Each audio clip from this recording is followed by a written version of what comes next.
Luffy's first bounty, Arlong destroy. You could almost say Arlong bit off more than he could chew.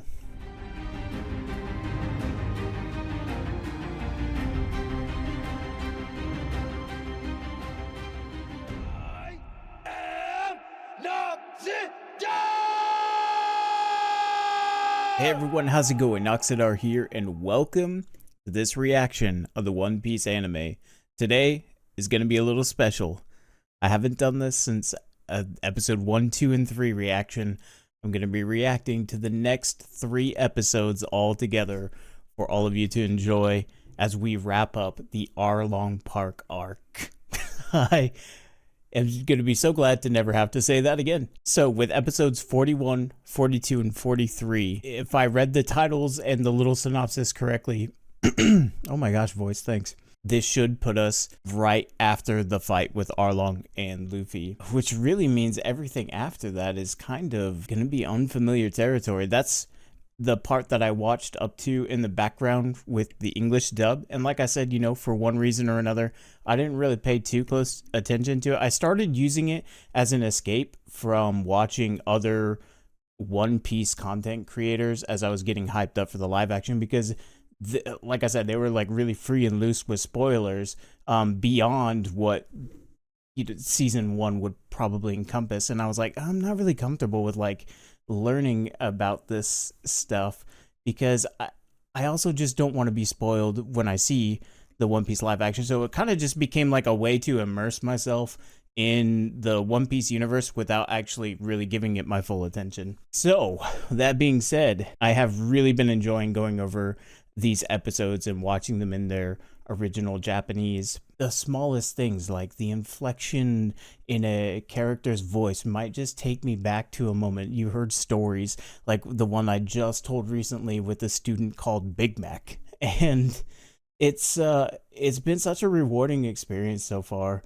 And I wanted to do something special because I know a lot of people have been kind of waiting for me to reach this point where we kind of get a little bit beyond the scope of the live action season 1. And while not every scene will be covered through these 3 episodes, there will still be maybe a couple, like the barrel scene for one, should be beyond these episodes.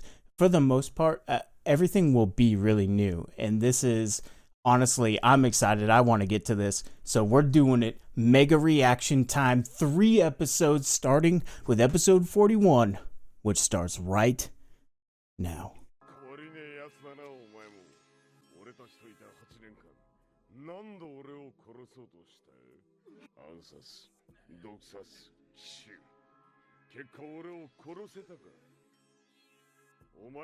See, at least they tried in this one. In the live action, it just kind of made it seem like they rolled over and just took it.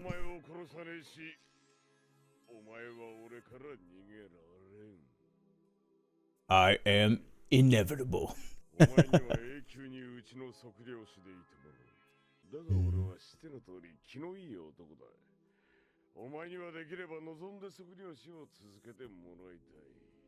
Oh, he's so good-natured.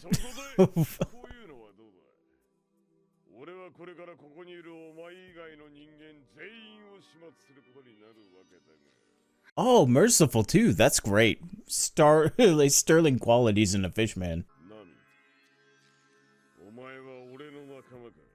What a weird question. Oh, okay, so he's just asking to choose sides. Like a work partner. Oh no, sorry, I meant slave. You can say free will all you want, but he's already demonstrated that she has no will over, or any say over her life and the direction it takes. Oh, they're doing such a great job just making it feel uncomfortable.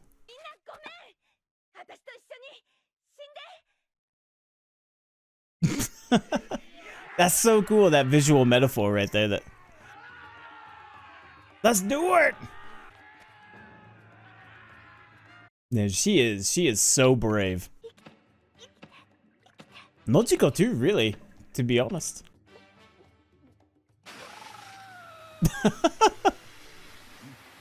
It's so over the top, I love it.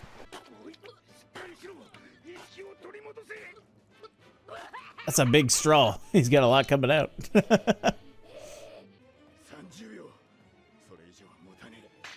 Oh, he's being much more generous with his time. Way more generous than 5 seconds. Let's go, boys. Let's do this. Whoa!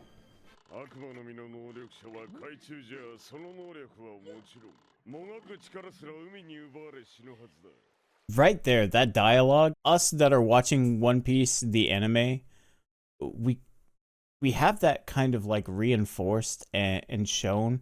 And I feel like in the live action, it's shown, but the one instance where they really tried to explain it, I feel like the first instance with the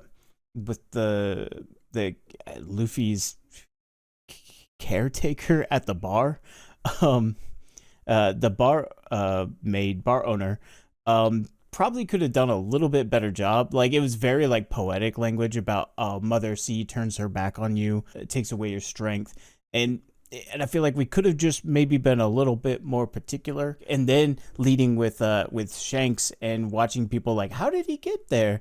Oh, maybe he has devil fruit powers himself. You know, I think that probably really compounded that confusion, because that explanation, like the explanation that he gave right there was so succinct.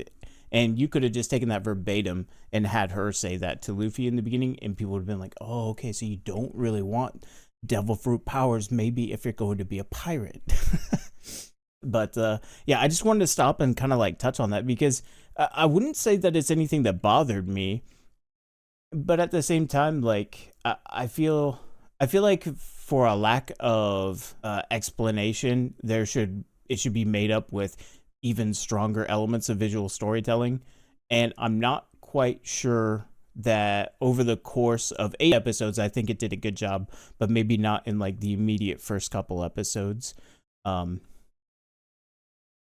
Yeah, that's a long thought. Those are long words, and this is Arlong fighting Zoro. Let's do it. Oh, that's right.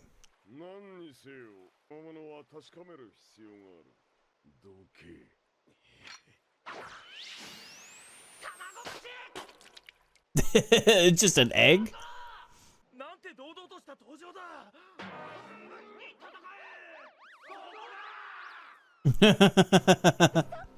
I feel like what I've seen so far from Usopp is that he's a much better melee brawler than he is as a ranged fighter. He might be accurate, but man, when the hammer came out, like, he battened those hatches. We'll say that. So really, he just needs to do that to Arlong too. Oh yeah, of course he would say that. It makes for such a good story.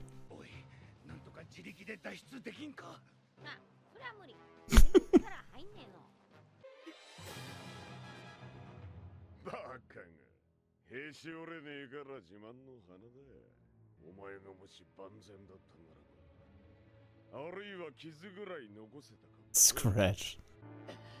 Well, that's terrifying.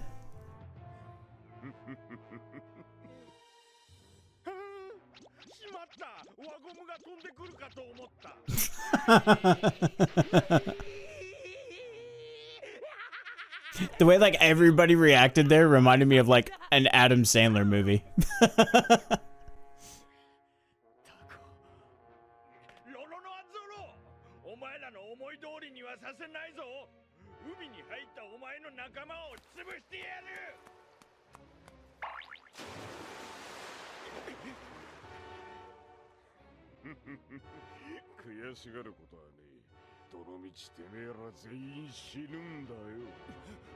I don't think that's true. Holy what? Oh.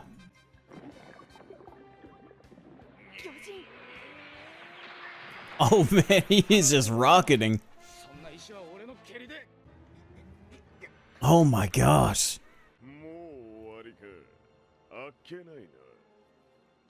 It's so menacing.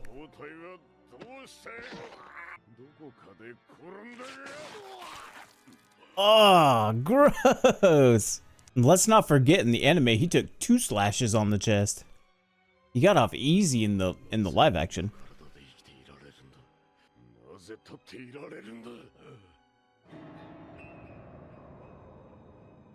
Oh. Oh, that wet sound. Ugh.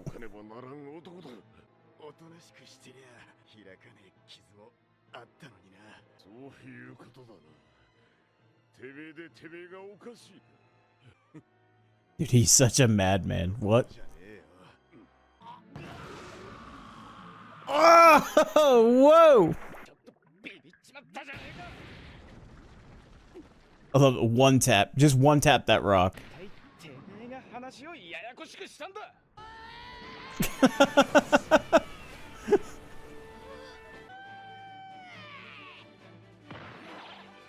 I don't think it's been like so many episodes that he's been trapped, right? But it feels like a long time. I bet people watching this from week to week, back when it first came out, this was like an agonizing wait for this moment. Now, granted, it's filled with amazing things too, but...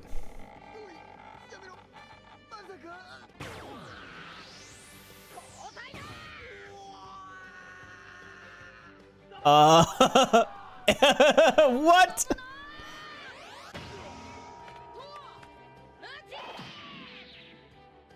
Oh my gosh. He's just going for it. Yo, the Gum Gum Gatling was so good in the live action though, wasn't it? That's amazing.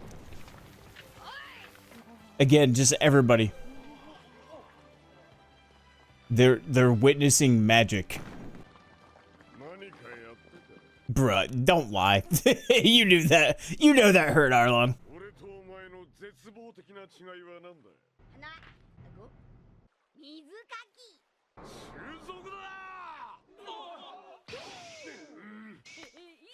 Yeah, just keep dodging. Oh.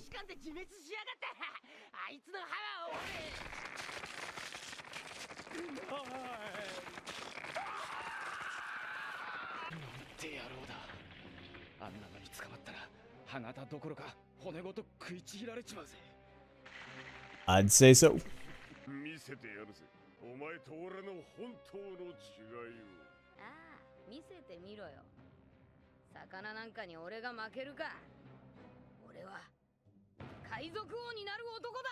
Let's go. We did it. Luffy's out. He's kicking. And he, oh, holy cow, his opener was like, it reminds me of back when I was raiding in WoW. Almost said that backwards and said waiting in WoW.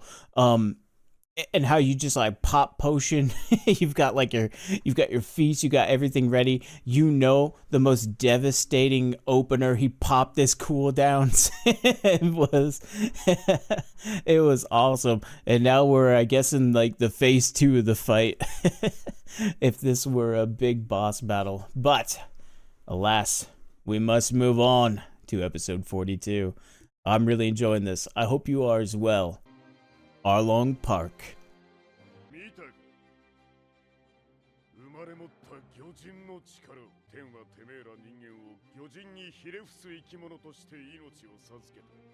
Yeah, that is some warped ideology, isn't it?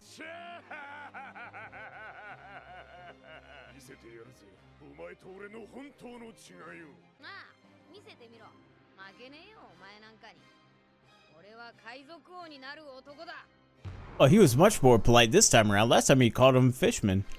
Or a fish.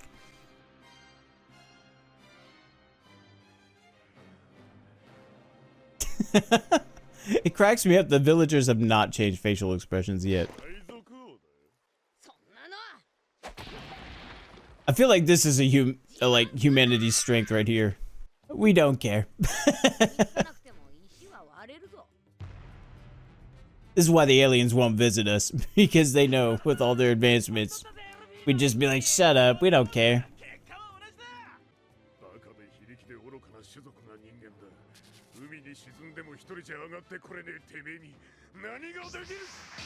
We would say to aliens, if they were like the fishmen, we'd be like, listen, you're talking about heaven and stuff. God gave us 26 letters in our alphabet, but we only need 2 for this, and that is F. You. Then we open up the other 2 letters, AR. and the number 15. Hell yeah, brother.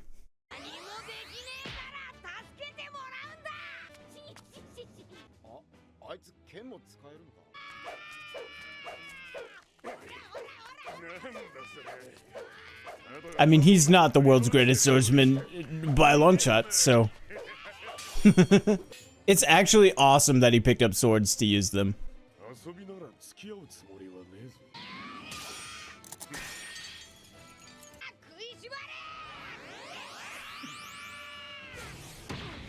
Bro, Luffy. Yo, he just had razors in his mouth. Well, I mean, you know, the equivalent of like having a bunch of razors in his mouth.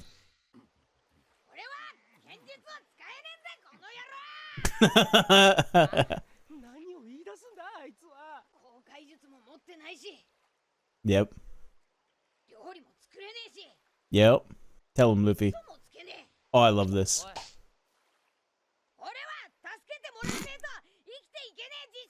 Man, I feel like this, of all the times I've just like stopped to really like reflect on Luffy's character, I really feel like hearing him say that brings all of that discussion and appreciation and analyzing just full circle. Luffy admits it for himself. He's nothing without help. We sit there and struggle with the idea of whether Luffy's an idiot or not, but he basically spells it out right here.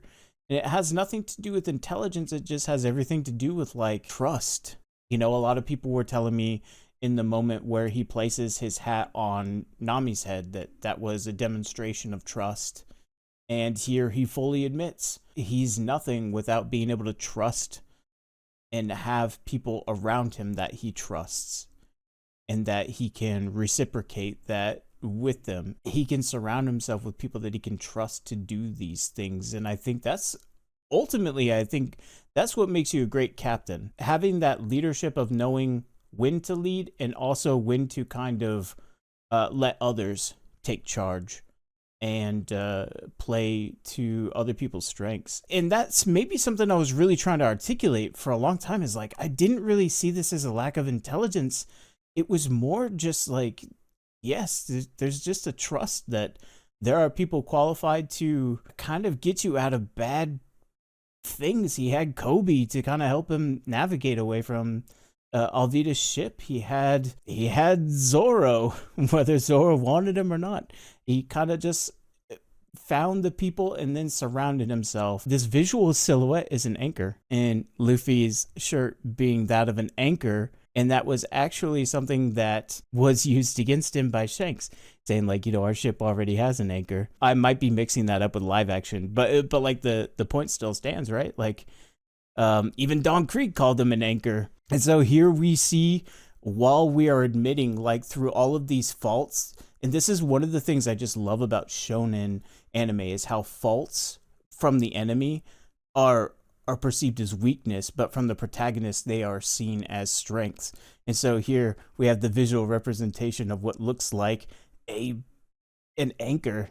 And, you know, from the villain, our antagonist perspective, that those are weaknesses. And from Luffy, he is anchored in his trust with others, and it's his greatest strength. Oh my gosh. Wow. The show is so damn cool.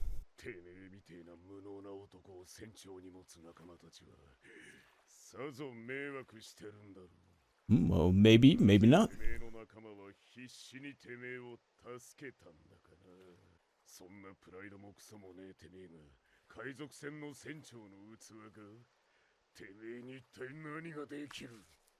Boy, you can bust a shark's teeth. Yep, yeah, kick your ass. That's what's up.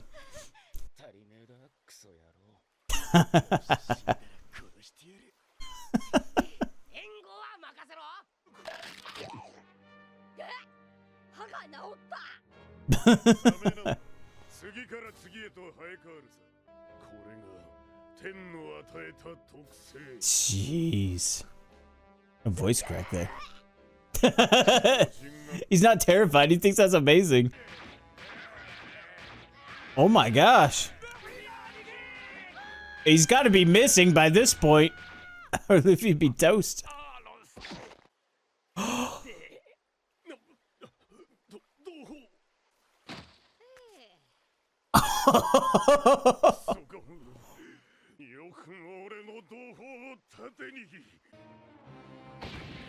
Not again.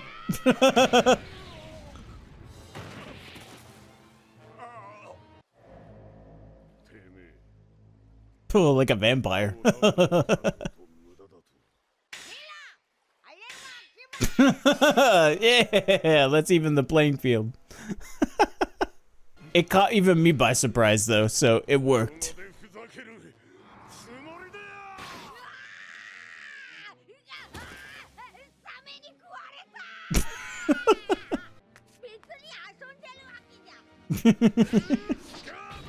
What else she did that? Did she just hook her mouth open when she gave that line? It's kind of what it sounds like. That's great. Oh, that's good. Get him with his own laugh.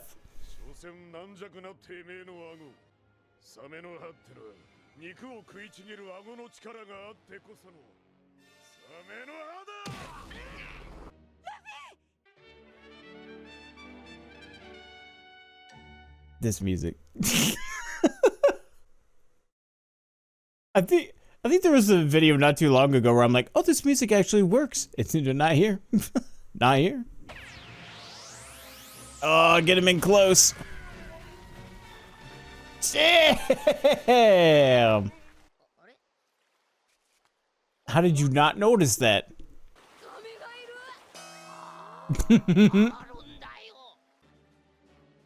Oh. Not quite. I mean, his nose is a weapon.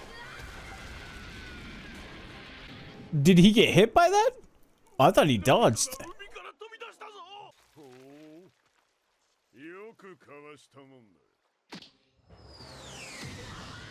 Oh my gosh, with the follow through. He didn't even announce that one. Whew. Again, I love how kinetic all these fight scenes are. Like, everything has like a weight to it as it happens. And I really enjoy that. I think that's, it's just brilliantly animated.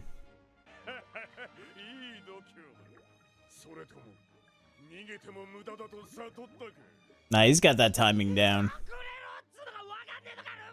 He was calibrating the whole time. You watch.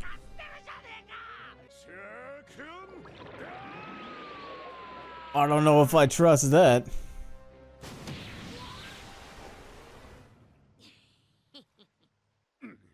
I told you he had that timing down.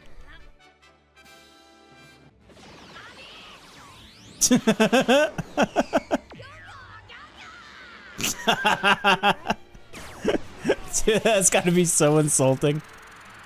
Oh, that reminded me a little bit of the like people with the hot dog fingers from like Everything Everywhere All at Once.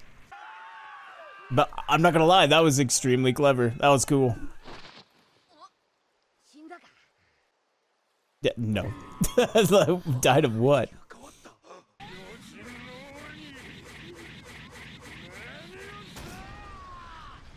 And this is why they wanted him to sit down. Because he is absolutely destroying the place all of his own volition. I don't even think he realizes it.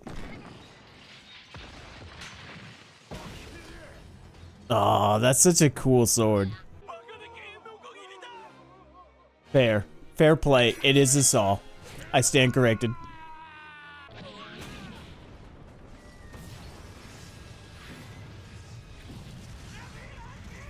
Look at that. This sound design is so incredible. And that use of minimalistic sound. I say this all the time, but it is. It's just... the way it pulls you in and immerses you is so good.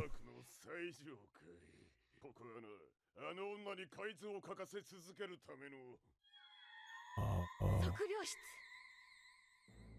She knows it too. Yeah. I hate the way he uses friend. Yeah, exactly, Luffy. Oh, his eyebrows are going down.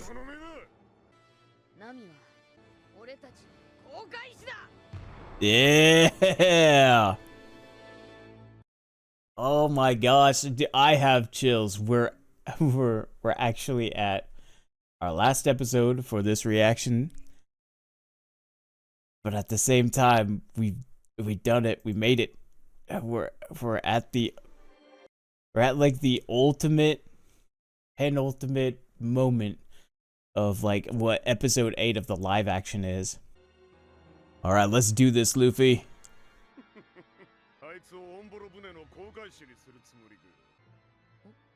I'm surprised you didn't go after him for insulting the Mary like that. He's not even listening.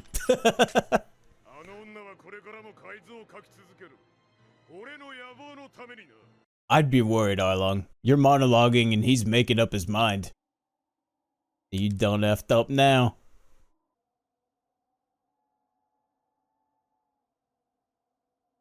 Oh, that silence. Oh my gosh, that's so good. Yep. Wrong choice of words, bucko. Everybody outside's gotta be so confused.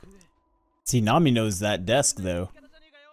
Nobody else has that connection to it but her.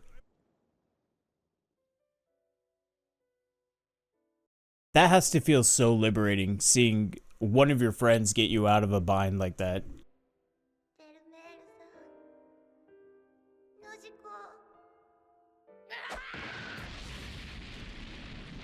Why am I misty-eyed? I mean, it is. Yeah. Exactly. Luffy is getting her out of an inescapable fate that had been the culmination of her whole life, her whole childhood stolen from her, making her forced to steal from others to try to get back a shred of it. This is deep. It's powerful. This music doing numbers. Doing numbers on me.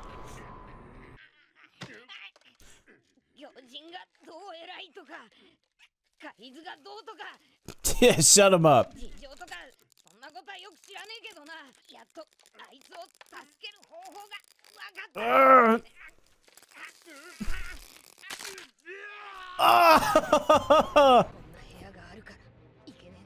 What a satisfying crunch.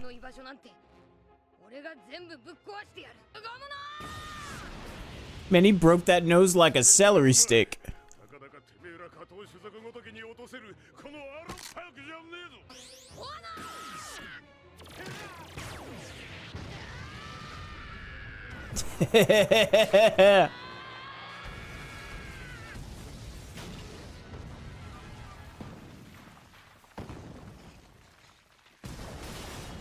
I gotta say, the destruction of Arlong Park here, especially seeing all like the furniture from the map room getting kicked out, was so emotional. But like leveling it the way that it happened in the live action was really satisfying to watch. I can't wait to see it happen right here. Aww. Oh, wow.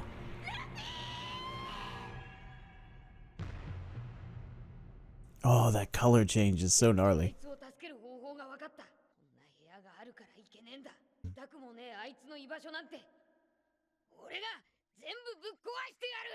Yeah. Oh, this music's so good. It gives me like high adventure vibes. It's almost like something from like a Lawrence of Arabia kind of vibe, or The Mummy. Oh man, The Mummy's such a great movie. Just those sweeping strings. It really makes you feel like we just did something great. Doesn't Zoro have 2 slashes? Oh, hell of an alarm clock. This is the second time he's been on death's door, needed a nap, and woken up by something collapsing on him. Oh, the use of silence. Sounds like heaven has different ideas than Fishman right there. Oh, that's so good.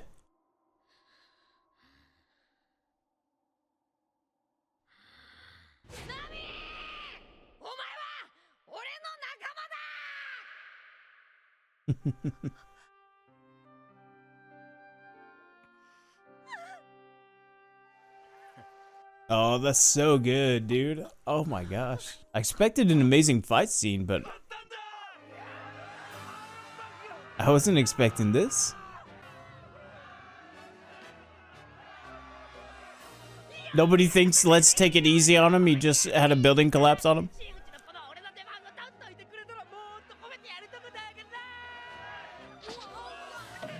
Oh.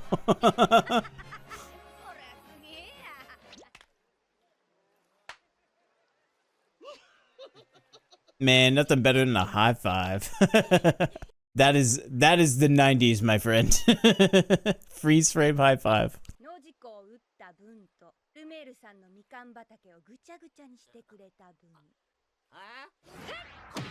Yeah.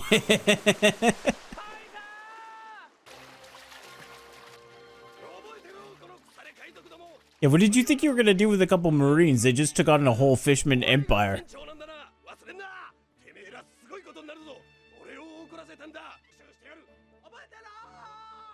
Ah, Nezumi's last act of revenge.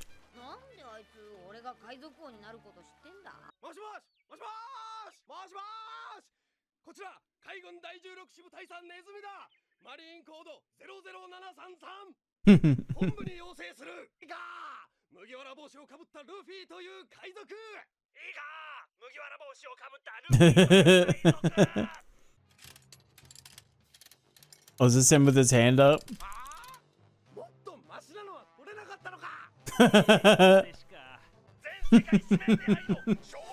So fearsome. I love that. Oh my gosh, wow. Luffy's first bounty. Arlong destroy. You could almost say Arlong bit off more than he could chew. Arlong Park is destroyed.